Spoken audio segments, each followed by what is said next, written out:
오늘 하나님께서 우리에게 주신 말씀은 신명기 1장 22절부터 31절까지 말씀입니다. 우리 함께 말씀을 읽어 올립니다. 그러나 당신들은 다 나에게 와서 이렇게 말하였습니다. 땅을 탐지할 사람들을 먼저 보내서 우리가 올라갈 길과 우리가 쳐들어갈 성읍들이 어떠한지 그 땅을 정찰하여 우리에게 보고하게 하자. 내가 듣기에도 그 말은 옳은 말이어서 나는 각 지파에서 한 사람씩 12사람을 뽑았습니다. 뽑힌 사람들은 산지로 올라가서 에스골 골짜기에 이르기까지 그 땅을 두루 다니면서 탐지하였습니다. 그들은 그 땅에서 난 열매들을 따가지고 내려와서 우리에게 보고하기를 주 우리의 하나님이 우리에게 주신 땅이 좋다고 하였습니다. 그러나 당신들은 주 당신들의 하나님의 말씀을 거역하고 올라가려고 하지 않았습니다. 당신들은 장막 안에서 원망하면서 말하였습니다. 주님께서 우리를 미워하신다. 아모리 사람의 손에 우리를 내주어 전멸시키려고 우리를 이집트 땅에서 이처럼 이끌어 내셨다. 우리가 왜 그곳으로 가야 한단 말이냐? 무모한 일이다. 그 땅을 탐지하고 돌아온 우리의 형제들은 그곳 사람들이 우리보다 힘이 훨씬 더 세고 키가 크며 성읍은 하늘에 닿을 듯이 높은 성벽으로 둘러싸여 있다. 거기에는 안악 자손들까지 산다고 하지 않았느냐? 그때에 내가 당신들에게 이렇게 말하였습니다. 그들을 무서워하지도 말고 두려워하지도 마시오.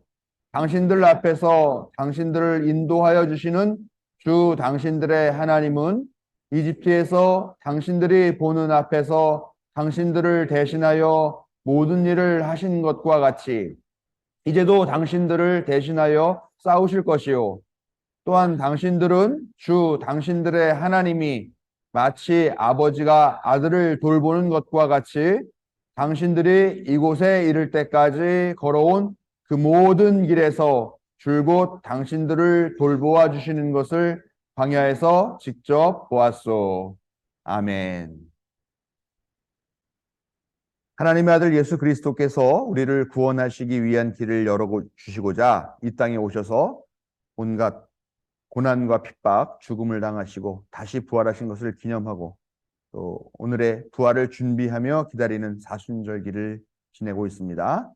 부디 이 복된 절기에 우리의 약함과 무지를 깨우치시고 힘있게 하시며 생명의 길로 인도하시는 항상 오르신 하나님의 사랑과 자비가 오늘 예배하기 위해 하나님 앞에 나온 자녀들에게 함께 하시기를 성 어버이 성자 성령의 이름으로 축원합니다. 어제도 시청광장에서 민주노총이 투쟁 선포 대회를 열었습니다. 그리고 또 시민사회 단체들이 윤석열 정권 심판 3.25 행동의 날로 이렇게 정하고 모였는데 한 5만여 명 정도 모였다 뭐 그렇게 보였습니다. 기사에 나와 있더라고요. 전 보지는 못했는데 사람들이 그렇게 다 쏟아져 나와서 지금 이구동성으로 하는 말이 이게 나라냐? 그때도 지금도 국가는 없었다. 이렇게 이야기를 하고 있습니다.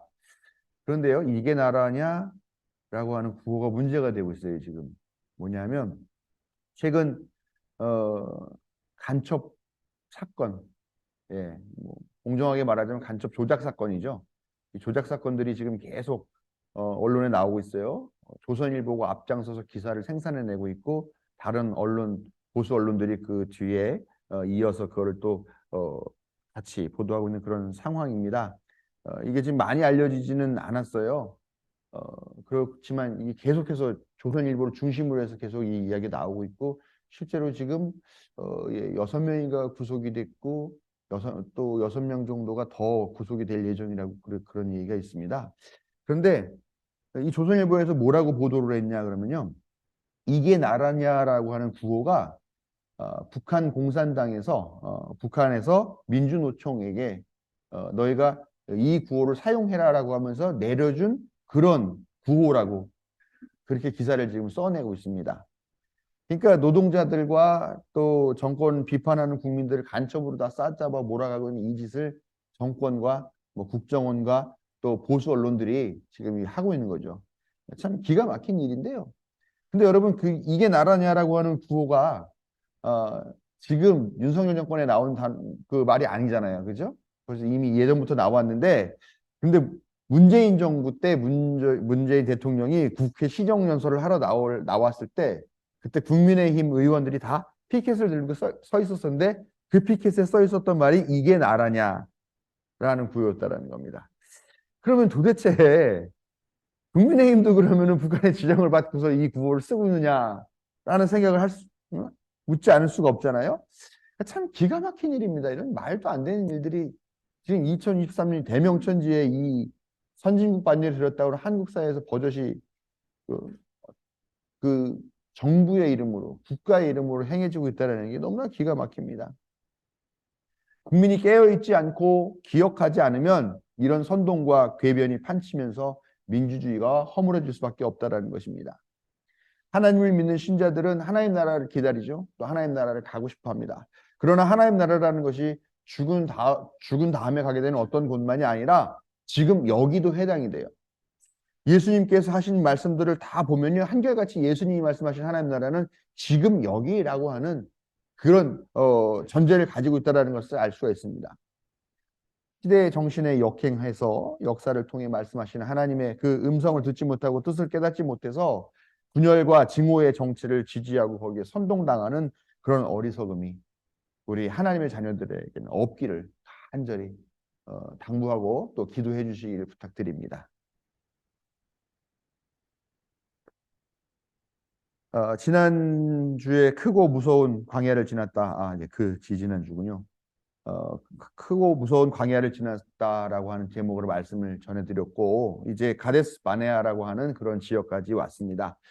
이곳이 어떤 곳이냐면은 이제 가나안이라고 일컫는 그 지역에 들어가게 되는 그 관문이라고 하는 곳이죠. 그곳에 이르렀어요. 그래서 여기서 이야기를 하다가 우리가 정찰병, 정탐꾼을 좀 정해가지고 뽑아가지고 사전에 좀 그것을 둘러보고 와서 어떤 전략을 세우는 게 좋을지 고민하자. 이런 이야기를 합니다. 그래서 모세가 그 얘기를 좋게 들어가지고 그렇게 그 일을 진행하죠. 오늘 읽은 말씀은 민수기 13장에도 똑같이 병행하는 본문이 나오고 있습니다. 근데 민수기는 오늘 읽은 말씀보다는 조금 더 이 과정들이 세세하고 자세하게 나와 있어요. 민수기에서는 각 지파에서 뽑은 그 12사람이 어떤 사람인지 그 대표들의 이름도 다 나열이 되어 있고요. 또 어느 지역, 어느 지역, 어느 지역을 둘러봤다라고 하는 이야기도 나오고요. 또 어느 지역에 가서 포도송이를 따가지고 메고 왔다 하는 이야기도 나옵니다. 또 며칠 동안 이 정탐이 행해졌는가 40일 동안 행해졌다라고 하는 이야기도 분명하게 언급이 되고 있습니다. 아무튼 신명기보다는 매우 자세하게 이 가나안 정탐에 대한 이야기가 나오고 있는데요.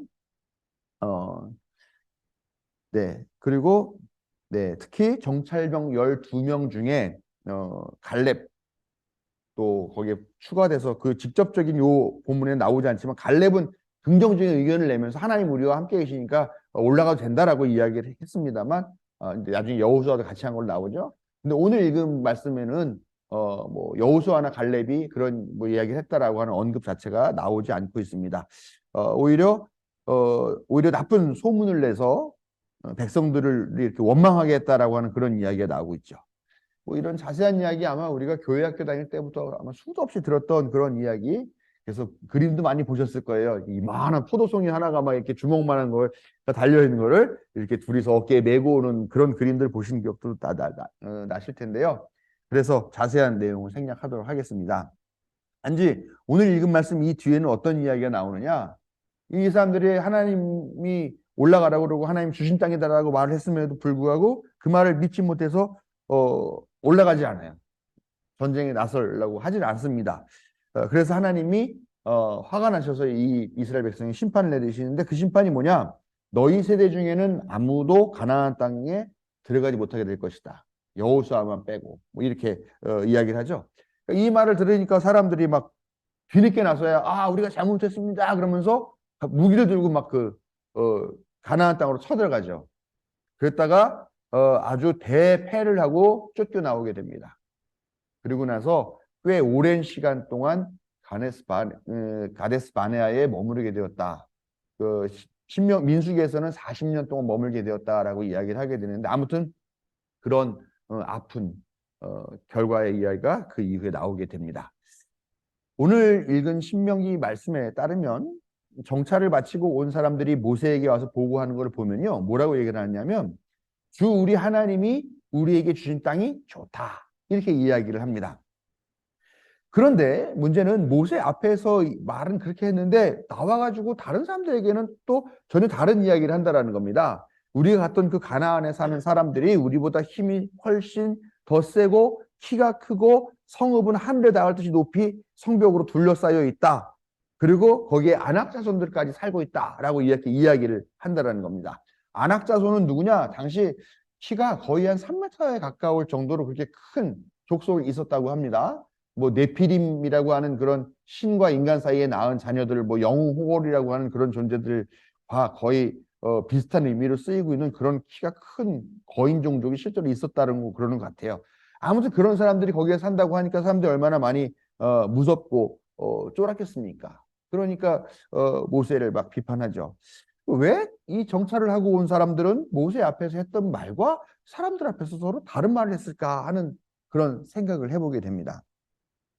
비록 이스라엘 백성들이 보면은 모세와 아론의 영도를 받고 지도를 받는다고 하지만 되게 많이 그 모세를 비판하고 원망하고 하는 일들이 많이 있죠. 그렇지만 그렇다 하더라도 역시 지도자이고 인도자이고 우두머리인 거는 부인할 수가 없다라는 거죠. 그런 사람 앞에서 이 사람들이 여기까지 가나안 땅으로 가자라고 그렇게 인도하고 온 그 사람 앞에서 거기에 사실 되게 힘듭니다. 어렵습니다. 우리가 땅을 차지하는 게 결코 만만한 일이 아닙니다. 라면서 그의 뜻을 거스르는 말을 하는 것은 쉽지 않은 일이었을 것이다 라고 우리가 생각을 할 수 있죠. 왜냐하면 우리도 그런 일들을 많이 경험하지 않습니까? 그러나 그런 태도는 개인의 보신과 입신양명을 위해서는 좋은 바람직한 처세술일지는 모르겠습니다만 공동체의 미래를 만들어가는 데는 전혀 도움이 되지 않고 오히려 악영향을 끼친다라는 것이죠. 어떤 문제가 있을 때 그 문제를 놓고 함께 터놓고 이야기하고 공유하고 그렇게 이 문제를 놓고 함께 고민하는 그런 공동체와 앞에서 이야기하는 것과 뒤에서 이야기하는 것이 서로 다른 그런 말을 하는 공동체의 미래는 어떻겠습니까? 똑같을 수가 없겠죠. 완전히 다르죠. 터놓고 함께 고민하는 공동체는 어떻게 해서든지 이 대안과 대책을 마련합니다. 설령 그것을 포기한다 하는 것도 같이 의논하고 같이 결정을 해 나갑니다만 그렇지 않은 경우에는 어떻습니까? 지금 보시는 것처럼 혼선만 생기고 또 혼란만 가중되고 그 와중에 또 자기 이익을 챙기는 사람들이 또 반드시 생겨나더라라는 겁니다. 저는 지금 한국 사회 정치를 봐도 그렇지 않나라는 생각이 돼요. 대통령이 일본이라고 하는 나라에 가서 정상회담을 하고 왔어요. 지금 일본이라는 나라 가까운 나라죠. 우리나라와 꽤 오래 얽혀 있는 그런 나라입니다. 근데 가서 무슨 이야기를 했는지, 어떤 결정을 했는지에 대한 얘기가 전혀 투명하게 나오지가 않아요. 공개되지 않고 있습니다. 근데 공개된 것들이라고 뭐냐 다 그냥 자화자찬하고 자기 자랑하고 이런 결실을 이뤘다라고 하는 그런 이야기들만 공개되지. 그래서 그 사람들이 묻잖아요. 정상회담 당시에 위안부 문제 나왔냐? 독도 문제 나왔냐? 이렇게 물어보는 근거가 뭐냐? 너네 일본 언론에서 이런 얘기가 나왔으니까 했다고 그러더라. 했냐? 근데 그런 얘기 절대 없었다라고 이야기를 하는 거죠. 도무지 앞뒤가 안 맞는 이런 이야기만 하고 그냥 자기 자랑만 하고 있으니까 사람들은 어떻습니까? 지금 더 분노하고 이 정세가 더 혼란스러워지는 거 아닙니까? 어제 3.25 집중행동의 날이라고 그랬는데 그날 다 일본에 방일하고 왔던 그 결과들을 온전하게 공유하지 못하고 또 국민들이 원하지 않는 방식으로 정상회담을 하고 온 것 때문에 지금 분노해서 더 길거리로 나아가는 것 아닙니까? 지금 결국은 편가르기만 하는 그런 상황이 됐습니다. 마태복음 5장 27절에는 예수님이 이렇게 말씀하십니다. 너희는 예할 때에는 예라는 말만 하고 아니요 할 때에는 아니요라는 말만 하여라. 이보다 지나치는 것은 악에서 나오는 것이다 라고 이야기하고 있다는 것입니다. 예할 것은 예하고 아니요 할 것은 아니요 한다. 이런 것들이 보장되는 그런 공동체가 되어야 된다라는 겁니다. 교회가 사실 또 그렇지 않아요. 예? 저도 교회에서 참 모든 절차들을 민주적으로 해결하려고 하고, 저도 뭐 담임 목사지만, 목사나 평신도나 다 똑같은데 한 표이다라고 그렇게 생각하고 모든 결정들을 하기를 원하는데 그게 쉽지가 않더라고요. 저도 나도 모르게 내가 목사니까 교회 운영에 내가 많이 관여해야 돼. 더 많은 표를 가져야 된다라는 생각이 있고, 또 여러분들도 이 목사님이 하시는 일인데, 그게 좋은 건지 나쁜 건지 잘하는 건지 뭐 그런 판단은 떠나서 그렇게 우리가 교회 운영을 하는 방식들이 많이 있더라라는 겁니다. 그렇지만 지위고하에 따라 가지고 말하는 게 다르고 공개되는 정보가 다르고라고 하는 거는 철저하게 권위주의 사회의 모습이잖아요. 지금 그런 것들을 깨뜨리고 있는 그런 기업들이 잘 되고 있고 그런 사회가 오히려 더 탄탄하게 유지가 되고 있는 것들을 보고 있다는 겁니다. 지금 교회가 왜 깨지고 있어요? 교회는 아직까지도 권위주의적인 시대에 그 관습들에 젖어 있다는 겁니다. 장로 그러면 하면서 목에 힘주면서 집사 그러면은 집사, 권사, 서열로 딱 나눠가지고 이런 식으로 하고 있고 교회 운영들은 젊은 사람들은 배제한 채로 교회 임직이라고 하는 나이 먹은 사람들이 다 가서 결정하고 이런 사회니까 당연히 젊은 사람들은 소외될 수밖에 없고 교회를 등지게 되는 게 당연하게 된다라는 것입니다. 그러니까 교회가 성숙한 민주 시민이 먼저 돼야 교회도 살아나게 된다라는 그런 생각들을 하지 않을 수 없다라는 것입니다. 현실의 하나님 나라는 우리가 현실에서 보게 되는 하나님 나라는 지위고하 없이 모두가 투명하게 정보를 공유하고 또 문제를 놓고 함께 참여하고 함께 고민하며 함께 그 짐을 나누어지는 그런 공동체의 모습으로 나타난다는 것을 우리가 기억해야 되겠습니다. 우리 교회가 또 우리 나라가 그런 교회 공동체 그런 나라가 될 수 있도록 여러분들께서 또 기억하시고 또 기도해 주시기 바랍니다. 경찰병들이 한 말은 그것이 모세 앞에서 한 이야기이거나 백성들 앞에서 한 이야기이거나 좀 다르긴 했지만 사실은 거짓말은 아니었었어요. 그렇죠? 둘러본 땅이 정말 좋은 땅이었어요. 야, 가나안 정말 얼마 오죽하면은 뭐 포도송이 하나가 이렇게 주먹만하게 열리겠다 그러겠습니까? 정말 토양이 비옥한 그런 좋은 땅이었습니다. 그것도 사실이었지만 마찬가지로 그 지역에 사는 족속들이 힘세고 키 크고 성벽도 높고 한 그런 튼튼한 성이었던 것도 역시 사실이었습니다. 그들은 사실 거짓말을 한 건 아니죠. 그렇기 때문에 거짓말을 했다거나 뭐 좀 그 모든 이야기를 같이 했으면 좋은데 여기선 이야기하고 여기선 이야기했다라는 거는 좀 문제가 있지만 그렇다고 해서 거짓말했다고 비난받을 일은 이 사람들에게는 없었습니다. 그런데 한번 생각해 봐야 된다는 거죠. 사실과 진실이 무엇이냐라는 겁니다. 사실은 있는 그대로 보이는 그 현상을 묘사하는 것이라면 진실은 그 사실에 담겨 있는 여러 가지의 의미, 그 그림자까지도 포함하고 있는 것을 의미한다는 것입니다. 사실이라고 해도 이 사실이라는 게 항상 그렇잖아요.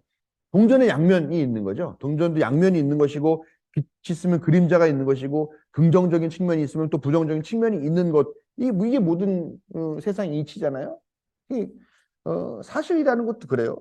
그래서 어떤 하나의 사건을 놓고 봤을 때 수많은 가능성들이 있지만 그 중에 한 가지 면을 놓고 봤을 때 우리가 그것을 사실이라고 보통 이야기를 합니다. 그런 또 다른 사실이 존재하는 거죠. 또 다른 면에서 봤던. 그래서 E.H. 카 같은 사람은 역사란 무엇인가라는 책에서 우리가 믿는 역사라는 게 있는 그대로의 사실은 아니고 결국 어느 누군가에 의해서 만들어진 어느 누구의 관점에 의한 역사이고 사실일 뿐이다라고 하는 그런 이야기를 했습니다. 사실이라는 것은 어쨌건 이 두 가지 동전의 양면 같은 이 측면을 다 반영하지 못하고 한 면만 부각해서 그것이 사실이다라고 공표하고 규정할 수밖에 없는 한계가 있습니다. 그러나 진실이라고 하는 것은 무시되었거나 감춰져 있던 다른 면까지도 포함할 때 우리가 그것을 진실이라고 이야기를 하게 된다는 것이죠. 우리가 사실을 바로 봐야 되는 것도 맞지만 진실까지도 볼 수 있는 그런 눈과 그런 영적인 측면들이 우리에게 반드시 있어야 된다는 겁니다. 여러분들 경찰병들이 와서 보고 와서 말한 것 다 사실입니다. 그러나 그 사실 뒤에 담겨져 있었던 것을 보지 못한 거예요. 바로 뭐냐? 하나님을 보지 못했다라는 거.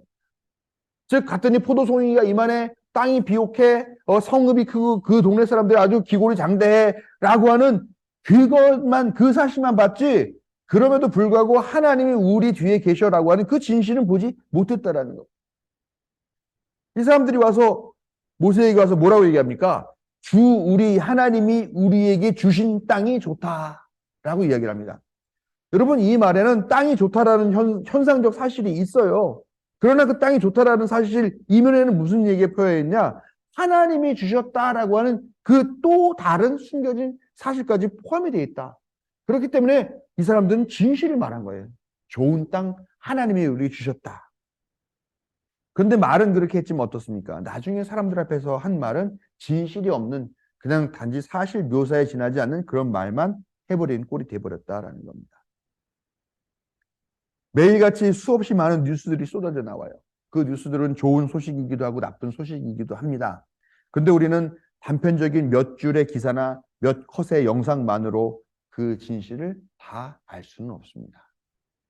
그래서 단편적인 사실만으로도 그것만을 보고서 그것만으로 우리가 누군가를 정말 불쌍하다고 동정하거나 아니면 정말 나쁜 놈이라고 비난하거나 아주 그냥 당장 뭐 광화문 사거리에 끌어다가 능지처침해야 된다고 그렇게 정죄를 하거나 아니면은 그 사람 억울할 거야라고 하면서 옹호를 하거나 이렇게 한다라는 것이죠.